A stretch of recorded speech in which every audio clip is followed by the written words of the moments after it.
우리가 이제 믿음으로 산다는 것에 대한 이야기를 계속 하고 있는데, 믿음으로 산다는 것, 혹은 우리가 믿음으로 무엇인가를 한다는 것은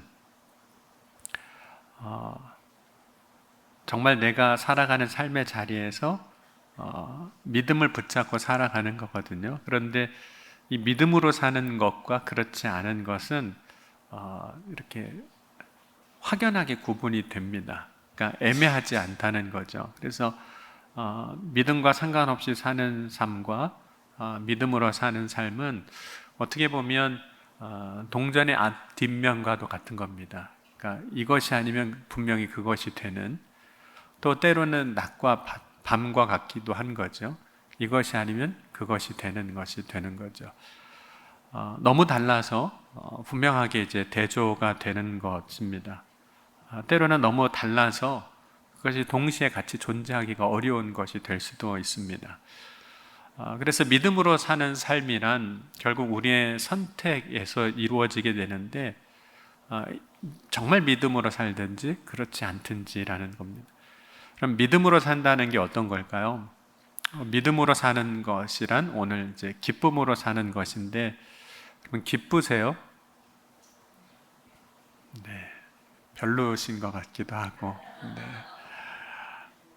기쁨으로 산다는 것은 뭐 억지로 기쁘지도 않은데 웃는 거, 혹은 웃는 척하는 것, 그것을 의미하지는 않습니다.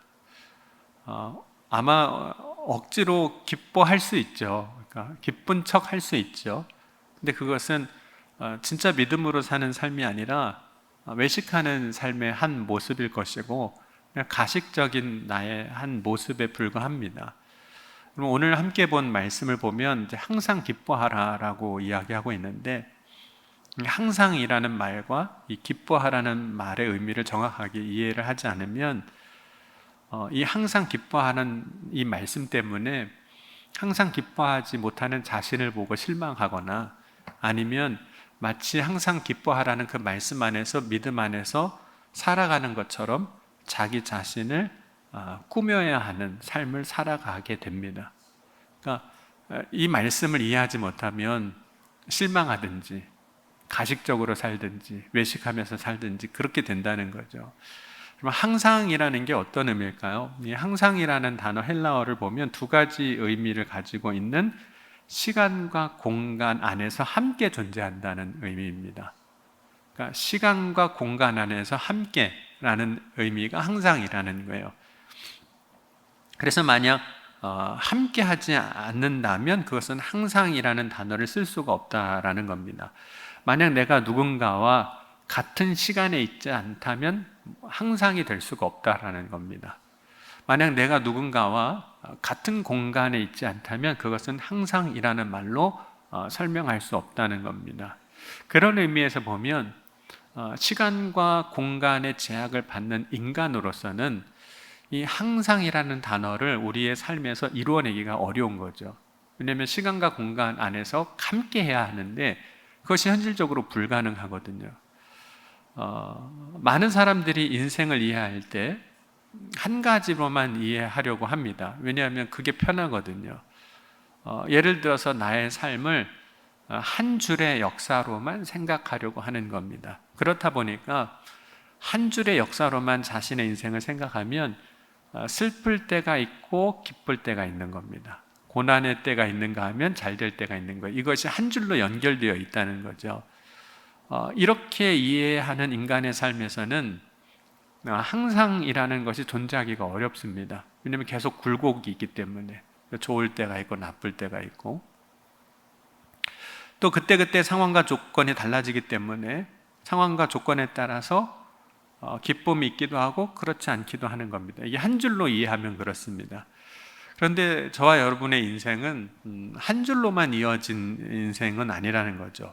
적어도 인생에 있어서 두 개 이상의 어떤 흐름 혹은 파장, 그런 것들이 있습니다. 예를 들어서 우리의 삶에 잘 될 때가 있고 안 되는 때가 있지만 그런 인생의 한 줄이 있는가 하면 그 안에서 또 하나님이 우리 삶에 역사하시는 하나님의 때가 있는 거죠. 그 인생 가운데 하나님이 주시는 그 놀라운 섭리는 내가 잘 되는 것과 혹은 안 되는 것과 상관없이 여전히 내 인생의 삶에서 흘러가고 있다는 겁니다. 그래서 인간의 굴곡진 인생에서 계속해서 하나님이 주시는 그 하나님의 뜻 안에서 경험하는 기쁨들이 있습니다. 모든 사람에게는 하나님이 주시는 기쁨이 있습니다. 그러니까 여러분의 삶에 하나님이 주시는 기쁨이 있으세요. 여러분, 그 기쁨을 오늘 이 시간 말씀을 통해서 또 예배를 통해서 발견하실 수 있기를 주의 이름으로 간절히 축원합니다. 내 인생에 주시는 하나님이 주시는 기쁨, 그 기쁨을 놓치지 않고 살아가는 것이 그러니까 믿음 안에서 항상 기뻐하는 거예요. 그러니까 내가 잘 돼서 혹은 성공해서 기쁜 게 아니라 하나님이 주신 기쁨을 놓치지 않는 것. 예를 들자면 이런 것이 될 수 있습니다. 이제 여러 번 설명한 적이 있었는데 우리 청년들은 나중에 결혼하고 한번 꼭 자기 자신에게 적용을 해보셨으면 좋겠어요. 우리 이미 결혼하신 분들은 자녀를 낳으신 분들은 자녀를 낳았을 때를 기억하시면서 들으셨으면 좋겠습니다. 부모는 자녀를 낳을 때 다 기뻐했습니다. 여러분이 그러셨어요. 그죠? 자녀를 낳을 때 기뻐하셨죠? 네. 제가 태어났을 때도 저희 부모님이 엄청 기뻐하셨대요. 네. 왜냐면 5번 딸 낳다가 6번째 아들을 낳았으니까 얼마나 또 기뻐하셨겠어요. 네. 기뻐하셨어요. 그런데 여러분, 부모가 자녀를 낳았을 때 기뻐한 이유가 뭘까요? 그 이유는 자녀가 부모를 위해서 무언가를 해 주었기 때문일까요? 해준 건 아무것도 없습니다. 어떤 대회에 나가서 상을 받았거나 대학에 입학했거나 취직을 했기 때문이 아닙니다. 부모가 자녀가 태어났을 때 기뻐한 것은 그 자녀 그 자체인 거죠. 자녀를 기뻐하는 거예요. 자녀가 갖고 있는 어떤 상황과 환경과 어떤 조건 때문에 기뻐하는 것이 아니라 자녀가 기쁨이었습니다. 그 당시에 여러분에게 있어서 자녀가 그 기쁨 그 자체인 거죠. 네, 동의가 혹시 안 되시나요? 네. 왼수 덩어리 이렇게 되시나요? 자녀가 그 자체가 기쁨이었어요. 동의가 되시죠? 네, 그때를 생각하시면서 이야기하셔야 됩니다.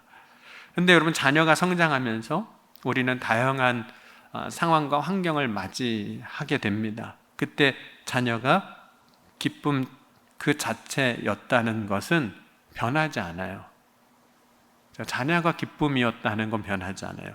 그러나 우리는 자녀가 성장하면서 만나게 되는 환경과 조건에 자녀가 기쁨이었다는 것을 잊어버립니다. 그러니까 기쁨이라는 건 변함이 없어요. 왜냐하면 자녀는 여전히 자녀니까. 그래서 자녀를 보면서 항상 기뻐하지 못하고 때로는 근심하거나 걱정하는 것으로 가득하게 됩니다. 자녀가 기쁨 그 자체였다는 것이 변함이 없는데 그 기쁨 그 자체가 다른 것에 가려지기 시작하는 거예요. 다른 것에 묻히기 시작하는 겁니다. 그래서 기뻐하지 못하는 거예요. 항상 기쁜 것인데, 항상 기쁨이었던 그것은 변함이 없는데 다른 것에 가려지니까 자녀를 볼 때 기쁨이 더 이상 아닌 것처럼 보이는 거예요. 자녀를 볼 때 더 이상 행복하지 않은 것이 되어버리는 거죠. 그럼 우리가 하나님 앞에 설 때 기뻐하는 이유가 뭘까요? 하나님이 기뻐하시는 이유. 그러니까 저와 여러분이 오늘 이 시간 이렇게 예배할 때 하나님은 기뻐하실까요? 걱정하실까요? 네. 쟤는 왜 또 왔냐? 이러고 걱정하시진 않으실 거예요. 기뻐하시죠. 네. 우리가 십자가 앞에 설 때마다 하나님은 기뻐하실 겁니다. 예수님 앞에 설 때마다 기뻐하셔요. 그 이유는 우리가 예수 그리스도를 믿고 구원받아서 하나님의 자녀가 되었기 때문입니다. 죄사함을 받았기 때문이에요. 그러니까 구원, 죄사함, 하나님의 자녀됨은 이제부터 저와 여러분의 인생에 있어서 변함이 없는 사실입니다. 그 자체가 우리에게 있어서도 하나님의 입장에서도 우리가 구원받은 거, 죄사함 받은 거, 하나님의 자녀가 된 것이 기쁨인 것처럼 우리가 구원받은 것, 죄사함 받은 것, 하나님의 자녀가 된 것은 우리에게도 기쁨이에요. 그 기쁨은 변함이 없습니다. 여러분은 구원받은 게 근심이세요? 용서받은 것이 괴로움이신가요? 하나님의 자녀됨이 걱정인가요? 그런 사람은 아무도 없을 겁니다. 그죠? 내가 용서받고 죄사함 받고 하나님의 자녀가 된 것은 변함없는 기쁨이에요. 그 기쁨이 그 자체로 기쁨인데 우리는 우리가 맞이한 상황 때문에 그 상황이 그 기쁨을 가려서 그 구원의 기쁨, 그 죄사함 용서받고 하나님의 자녀가 된 기쁨을 놓치고 살아간다는 거죠. 그래서 항상 기뻐하지 못해요. 이미 나의 삶에는 기쁨이 있는데 그 기쁨이 다른 것에 가려진 거예요. 여러분, 항상 기뻐하는 것은 내 삶에 고통이 없거나 모든 일이 잘 돼서 기뻐하는 것은 결코 아닙니다. 저와 여러분의 인생은 누구나 다 어느 순간 굴곡이 있는 거죠. 그럼 믿음의 조상 아브라함도 인생에 굴곡이 있었지 않습니까? 아브라함이 하나님 주시는 복을 받았지만 때로는 그 자녀로 인해서 다툼도 일어났어요. 하나님이 복을 주셨지만 자신의 종과 조카 롯이 재산 때문에 또 다투는 일도 있었습니다. 야곱도 인생에 굴곡이 있죠. 집에 있을 때 어머니 리브가의 사랑을 받았지만 장자권 때문에 형의 미움을 받아서 집을 떠나 외삼촌 라반의 집에서 20년을 보냅니다. 그리고 20년 동안 외삼촌 라반에 지내면서 속기도 하죠. 외삼촌의 집에서 돌아오는 길에 형 에서가 자신을 죽이려고 군대를 이끌고 오기도 했습니다. 기도하는 가운데 문제가 해결되는가 싶었지만 형 에서와 분이엘에서 화해한 이후에 또 디나 자신의 딸의 문제로 인해서 걱정하게 되고 위기를 맞이하게도 됩니다. 그리고 그 위기 속에서 해결해 주시는 하나님의 은혜도 체험을 하는 거예요. 그러니까 인생이 굴곡이 있습니다. 요셉에게도 굴곡이 있죠. 아버지 야곱으로부터 특별한 사랑을 받았습니다. 채색 옷을 받았습니다. 그것이 사랑의 증거였습니다. 하지만 아버지로부터 그 받은 채색 옷 때문에 형들에게 미움을 받고 결국에는 애굽의 종으로 팔려갑니다. 애굽의 종으로 팔려가 보디발의 가정 총무로 지낼 때 인정받고 잘 되는 것 같지만 또 보디발의 아내의 그 시험으로 유혹으로 인해서 억울하게 옥살이를 하기도 하죠. 그러나 그가 옥살이 하는 가운데서도 하나님의 은혜로 그가 왕의 총리가 되는, 그래서 하나님께서 그의 길을 내시고 열어주시는 그 은혜를 경험하기도 합니다. 그러니까 야곱의 인생에도 요셉의 인생에도 아브라함의 인생에도 다 굴곡이 있었습니다. 그런데 모든 사람의 그 인생에 굴곡이 있지만 모든 인생이 마치 파도 같고 파장처럼 오르락 내리락 하는 그런 굴곡이 있지만 그 가운데서도 변함없는 사실이 있는데 그것은 하나님의 자녀가 된 것, 하나님의 택함을 받은 자로서 구원받은 하나님의 백성이 된 것은 변함이 없습니다. 그러니까 믿음의 사람들이 자신의 인생의 파장 속에서 항상 기뻐할 수 있는 것은 자신의 인생에 찾아오는 거대한 파도나 굴곡과 같은 것 때문이 아니라 그 속에서도 여전히 변함없는 하나님이 나에게 주신 사실, 그렇죠? 그것으로 인해서 우리가 기뻐한다는 거예요. 그러니까 우리가 인생을 살면서 만나게 되는 문제나 어려움 혹은 어려움은 내버려두고 우리에게 주신 하나님의 은혜 그리고 사랑으로 인하여 기뻐한다는 거죠. 그러니까 이미 주신 기쁨이 다른 것으로 덮여지거나 감추어지게 하지 말아야 한다는 겁니다. 그럼 우리가 만난 문제가 하나님이 우리에게 주신 기쁨을 덮어서 없는 것처럼 만들도록 하지는 말아야 한다는 거죠. 오늘 이제 오전에도 잠깐 이야기했지만 바울과 실라가 복음을 전하다가 빌립보 옥에 갇히게 되었을 때 기도하고 찬송합니다. 그럼 옥에 갇혔을 때 기도하는 것은 이해가 돼요. 옥에 갇혔으니까. 하나님 앞에 이 문제, 이 상황을 해결해 달라고 간구하는 것입니다. 그런데 바울과 실라가 옥에 갇혀서 찬송을 합니다. 그것도 다른 죄수들이 들을 정도로 크게 찬송을 합니다. 바울과 실라가 찬송하는 이유는 단지 기도를 조금 더 잘해보기 위해서 하는 찬송이 아니에요. 그럼 어떤 때는 기도하다가 힘들면 찬송하면 되거든요. 바울과 실라도 막 간절히 기도하다가 너무 힘들어서 그냥 찬송가 한 장 불러볼까? 그리고 찬송을 부른 게 아닙니다. 지금 바울과 실라가 기도해야 하는 문제, 곧 옥에 갇힌 것과는 별개로 바울과 실라는 하나님의 부르심을 받고 택함을 받아 하나님의 자녀됨은 변함이 없는 거예요. 그 변함 없는 것으로 하나님을 찬송하고 있는 거예요. 기뻐하고 있는 거예요. 내 문제는 있어요. 여전히 나는 감옥에 갇혀 있고 내 발은 착고에 차여져 있고 이러다가 죽을 수도 있는 그런 현실 앞에 있지만 변함없는 하나님이 주신 은혜가 있습니다.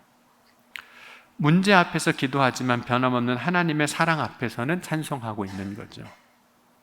여러분, 변함없는 하나님의 사랑 앞에서 찬송하는 것, 그것이 우리가 항상 기뻐하는 겁니다. 그러니까 내 삶의 문제가 있고 없고의 문제가 아니라 변함없는 하나님의 사랑 앞에서 우리가 항상 찬송하는 거예요. 그것이 항상 기뻐하는 거예요. 여러분, 기뻐하라는 것이 어떤 걸까요? 기뻐한다는 것은 무엇을 말하는 걸까요? 기뻐한다라는 헬라어를 보면 이제 은혜에 기뻐하다 이렇게 되어 있습니다. 그런 뜻을 갖고 있어요. 누군가에 대하여 호의적으로 대하는 태도를 말하는 겁니다. 기뻐한다는 게 누군가에 대해서 호의적으로 대하는 태도라는 거죠. 예를 들어서 여러분이 누군가를 만났을 때 그 사람이 여러분을 향해서 인상을 쓰고 있다면 그 사람이 여러분에게 호의적인 태도를 보이지 않는 거거든요. 반대로 여러분이 누군가를 만났는데 그 사람은 여러분에게 항상 밝은 모습으로 웃는 모습으로 대해준다면 그 사람은 여러분을 향해서 호의적인 태도를 가지고 있는 겁니다. 그런데 바로 누군가를 향해서 호의적인 태도를 가지는 것이 기쁨이라는 거예요. 자, 옆에 있는 분 보고 한번 웃어주시면 좋겠습니다. 비웃지는 마시고 방긋 웃어주시면 됩니다. 그러니까 여러분이 실제로 신앙생활하면서 항상 기뻐할 때 어떤 모습을 보여줘야 하냐면 다른 사람에게 호의적인 태도를 보여주는 거예요. 그러면 여러분이 누구를 만나든지 어디서 만나든지 그렇게 웃는 모습으로 대한다면 아마 그런 모습으로 여러분을 만난 사람들은 어느 순간인가 이렇게 질문을 할 겁니다. 무슨 좋은 일이 있으세요? 이렇게 물어볼 거예요. 근데 그것이 기뻐하는 모습인 거예요. 그런데 여러분, 옆에 있는 사람뿐만 아니라 교회 올 때 만나는 사람을 향해서도 그렇게 웃어주세요. 버스에서 만나든 지하철에서 만나든 잘 조절만 하시면 돼요. 너무 하시면 이제 미친 사람 취급을 받으니까. 그리고 제발 집에 가서도 그렇게 좀 해주세요. 남편한테도 아내한테도 자식한테도 저한테 해주신 것처럼만 해주시면 돼요. 근데 여러분이 교회에서 저를 만나시면 항상 다 웃으시거든요. 저한테 해주신 만큼만 집에 가서 해주시면 돼요. 직장에서 그렇게 하시면 돼요. 그것이 기뻐하는 사람의 모습이에요. 그럼 기뻐하는 사람은 어떤 사람일까요? 사마리아 그 땅에 야곱의 우물에서 예수님을 만났던 한 여인이 있습니다. 그 여인의 인생을 보면 정말 인생이 굴곡이 많죠. 그런데 그 굴곡 중에서도 바닥을 치는 때가 많았지 않습니까? 그 여인의 삶을 되돌아보면 인생의 고됨과 수고로 가득했습니다. 그러다 보니까 사람 만나는 것도 싫어요. 그래서 물을 길러 오는데 정오에 옵니다. 사람이 안 다닌 시간에 피해 온 거죠. 하지만 그녀가 예수님을 만난 후에 사람들에게 달려가서 이렇게 이야기를 합니다. 요한복음 4장 28절에서 30절 말씀 보면 여자가 물동이를 버려두고 동네로 들어가서 사람들에게 이르되 내가 행한 모든 것을 내게 말한 사람을 와서 보라. 이는 그리스도가 아니냐 하니 그들이 동네에 나와 예수께로 오더라. 여러분, 이때 이 여인이 예수님 만난 다음에 동네로 들어가서 사람들에게 가서 말할 때 어떤 모습으로 어떤 말로 이야기를 했을까요? 그녀의 얼굴은 어떤 모습이었을까요? 한번 여러분이 상상을 해보셨으면 좋겠어요. 아주 기분 나쁜 얼굴로 가서 만나봐라. 하여튼 예수님이란 분이 있는데 하여튼 그렇다. 뭐 이렇게 얘기했을까요? 아니면 얼굴에 기쁨이 가득해서 그분을 여러분들도 만났으면 좋겠다고 이야기했겠습니까? 아마 그때에는 이 여인이 얼굴에 기쁨이 가득했을 겁니다. 그 여인이 말하는 어두운 말투 이런 거는 하나도 없을 거예요. 그런 얼굴로 그런 말투로 이야기했다면 그 여인을 통해서 들었던 많은 사람들이 예수님 만나러 오지 않았을 겁니다. 전에와 다른 그 얼굴에 기쁨이 있는 그 모습을 사람들은 보았을 겁니다. 여러분, 이 여인의 삶의 현재적 상황은 달라지지 않았습니다. 변하지 않았어요. 그녀의 과거가 달라질 수도 없고 현재 상황도 달라지지 않았습니다. 여전히 그녀는 인생에 있어서 가장 힘들고 어려운 때를 지나고 있을지도 모릅니다. 그의 인생의 굴곡에 가장 밑바닥에 와 있을지도 모릅니다. 그러나 이 여인은 예수님으로 인하여 구원받은 그 놀라운 기쁨과 감격으로 인해서 기뻐하고 있는 거죠. 그리고 그 기쁨을 가지고 가는 거예요. 여러분, 오늘 우리가 항상 기뻐해야 하는 것은 지금 나의 상황이 아닙니다. 상황은 좋아질 수도 있어요. 상황은 어려워질 수도 있어요. 그러나 우리가 항상 기뻐해야 하는 것은, 내가 기뻐하는 것은 예수님으로 인하여 기뻐하는 거예요.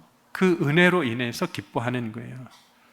지금 내가 기뻐하는 것은 변함이 없는 나를 향한 하나님의 은혜, 나를 향한 그 구원의 놀라운 은혜, 하나님의 약속으로 인해서 기뻐하는 겁니다.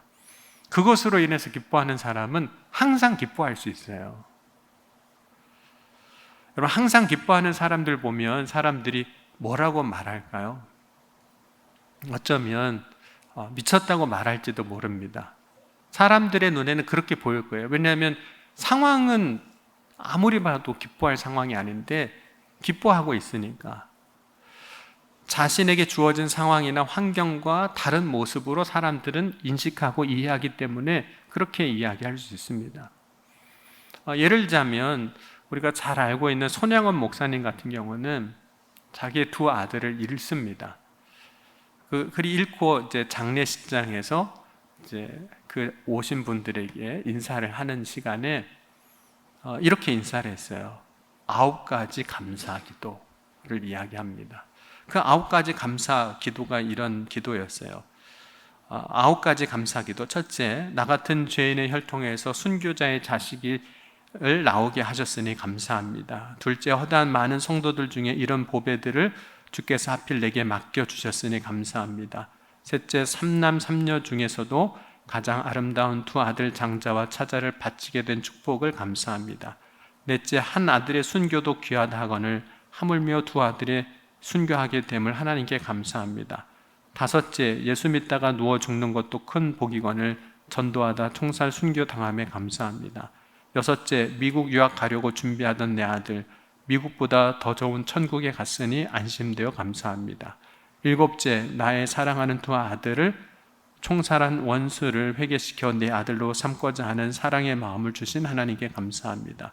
여덟째, 두 아들의 순교로 말미암아 무수한 천국에 아들들이 생길 것이 믿어지니 감사합니다. 아홉째, 이 같은 역경 중에 이상 8가지 진리와 하나님의 사랑을 찾는 기쁜 마음과 여유 있는 믿음을 주신 우리 주님께 감사합니다. 그것이 이제 손양원 목사님이 그 아들들의 장례식장에 온 손님들에게 나누었던 감사의 기도였습니다. 그러면 어쩌면 울어야 할 장례식장에서 감사의 이 고백을 하는 것이 어색한 것처럼 우리가 믿음으로 살아갈 때 괴로워하고 힘들어야 할 그때 기뻐하고 찬송을 하는 모습을 보면 사람들은 당연히 이상하게 생각할 겁니다. 어떻게 기뻐할 수 있어? 어떻게 찬송할 수 있어? 이렇게 이야기할 겁니다. 그런데 믿음으로 살아갈 때 이렇게 할 수 있는 이유는 이미 변함이 없는 기쁨의 이유를 우리가 다 가졌기 때문이에요. 우리의 현실은, 상황은 늘 바뀝니다. 늘 바뀌어요. 지금 일산광림교회 이제 담임하고 계신 박종찬 목사님이 예전에 호서대학교에서 강의를 하실 때 이런 간증을 하신 적이 있으세요. 하나님은 한마디만 하시면 된다는 거예요. 목사님들을 향해서, 특별히 그 박동찬 목사님 향해서 어떤 분이 그러셨대요. 너는 왜 맨날 뒤에만 있냐고. 앞에서 나서고 앞에서 서야 나중에 인정도 받고 어떻게 되는데 맨 뒤에만 있냐고. 그러니까 그때 목사님이 그렇게 이야기하시는 분에게 이렇게 대답하셨다 그러더라고요. 괜찮아, 하나님이 뒤로 돌아가 라고만 하시면 돼.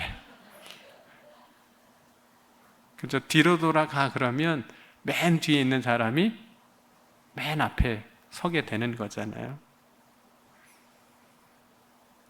그럼 믿음으로 살아갈 때 우리가 할 수 있는 것은 지금의 현실로는 이해할 수 없지만 이미 하나님께서 우리에게 주신 기쁨이 있기 때문인 겁니다.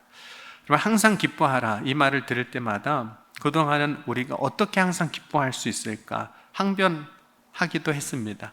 특별히 나의 삶의 조건이나 환경이 나빠질 때 우리는 더 그렇게 이야기했을 겁니다.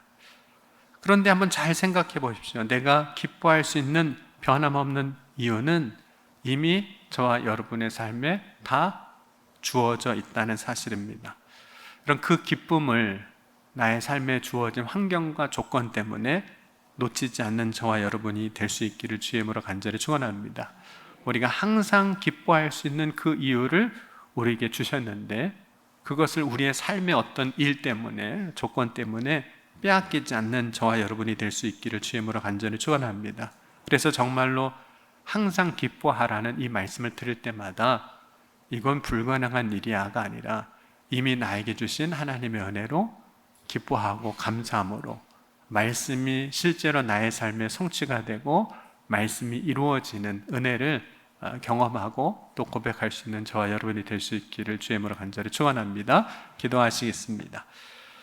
이 시간 기도하실 때 우리 함께 이렇게 기도하시겠습니다. 주님, 오늘 이 시간 우리가 믿음으로 산다는 것은 항상 기뻐하는 것이라 말씀하셨는데 오늘 우리의 삶에 이미 주신 기뻐할 수밖에 없는 이미 기쁨의 이유들을 주신 그 놀라운 은혜들을 놓치지 않는 자가 되게 하여 주옵소서.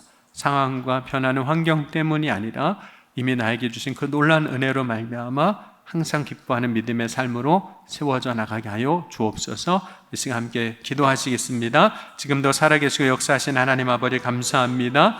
오늘 이 시간에도 주의 사랑과 은혜 가운데 거하게 하시고 말씀과 믿음으로 서게 하여 주시니 감사합니다. 오늘 항상 기뻐하라고 말씀하셨는데 이미 우리에게 주신 그 놀라운 구원의 은혜로 말미암아 이미 주신 그 놀라운 축복으로 말미암아 기뻐하는 믿음의 삶이 되게 하여 주옵소서. 오늘도 주님께서 역사하여 주셔서 우리의 마음을 새롭게 하시고 우리의 믿음을 새롭게 하여 주신 줄 믿습니다. 주의 사랑 안에 다시금 세워지게 하시고 주의 은혜 안에 다시금 일어서는 믿음의 삶이 다 되게 하여 주옵소서.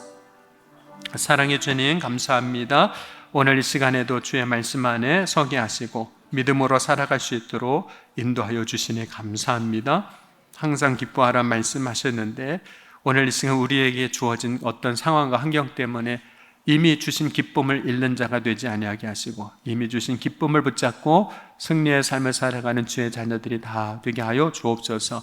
오늘도 예배하는 가운데 역사하시고 우리의 삶에 놀라운 은혜를 허락하여 주신 줄 믿사오며 예수님의 이름으로 간절히 기도하옵나이다. 아멘.